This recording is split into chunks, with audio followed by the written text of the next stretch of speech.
Hey everybody, it's Kyle. So yesterday I was talking to a good friend of mine, Canute. That's a good name, isn't it, Canute? And he shared with me something I had never heard before. And what he shared with me made sense, and I want to tell you how it can affect us as parents with kids on the spectrum. So he said that, people like to climb Mount Everest, and generally when they do, they hire these local guides called Sherpas. I'm sure this is not new information to you. And the Sherpas guide them to the top of the mountain. And climbing Mount Everest, from what I understand, is not easy. As a matter of fact, it's really hard. And as a matter of fact, a lot of people die when they do this. It's really risky. Therefore, that's why they have these Sherpas, to really guide them and give them advice and counsel as they're going up the mountain.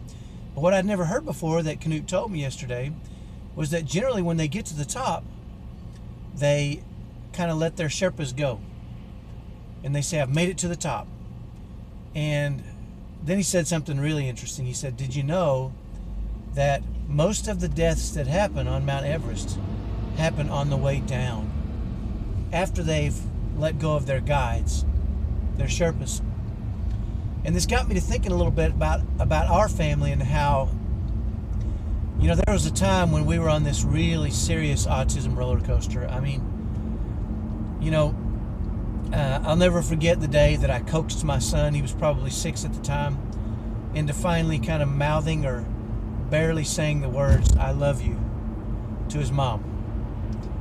And I mean, my wife and I, our heads exploded.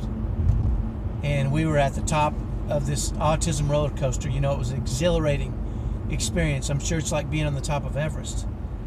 And, we're up there and we just can't believe how excited and happy we are from this event. And then less than a week later, he's kicking holes in walls, smashing his head through glass, and we're down at the bottom we're riding this horribly down roller coaster, and we're down at the very bottom. And then, when he turned, I think, 9 years old, we finally potty trained him. And we were at the very top of the autism roller coaster, right? And, 2 days later, he made a violent run at me and tried to hurt my wife and I. And you may experience this too. We've got some, a family I was talking to just a few days ago said they feel like in their home that the family's in an inner tube, and their son, who's I think 5 on the autism spectrum, is driving a speedboat and pulling them all over the lake, and they have no control, and he's just running their family. And every time they start pulling themselves in towards him a little bit to get some sort of control, he spins out and they sling and fly off the inner tube, into the lake. And she said, it's just, we feel like we don't have any control.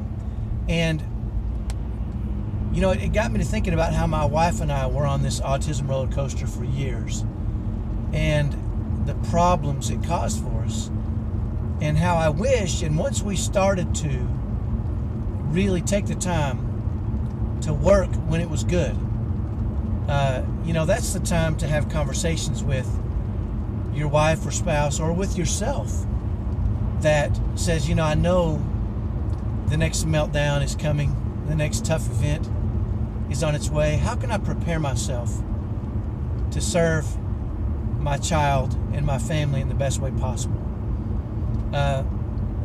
Just because we're at the top of Mount Everest doesn't mean we just release our guides. I know there's a lot of families, and I've talked to them, who have said when things are going good, they just kind of escape and sit back and try to take a break and relax and avoid any confrontation.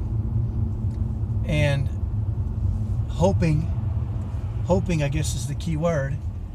It's like being on top of Mount Everest and hoping you can get down the other side without dying. Hope really isn't a great strategy for working with and loving and caring for our kids that are on the autism spectrum. So I challenge you that if things are good, especially if you haven't hit puberty yet, puberty smacks these kids.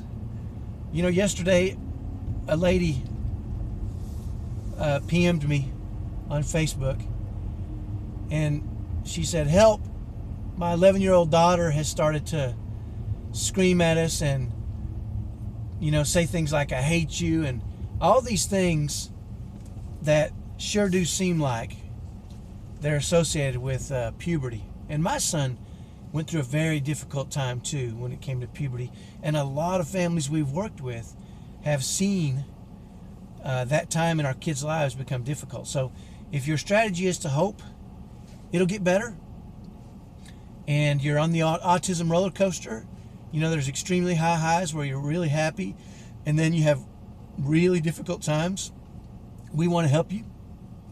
We want to flatten out those low times. We can teach you how to manage your kids in a way that best serves them and your family and connects you and your spouse together a whole lot better.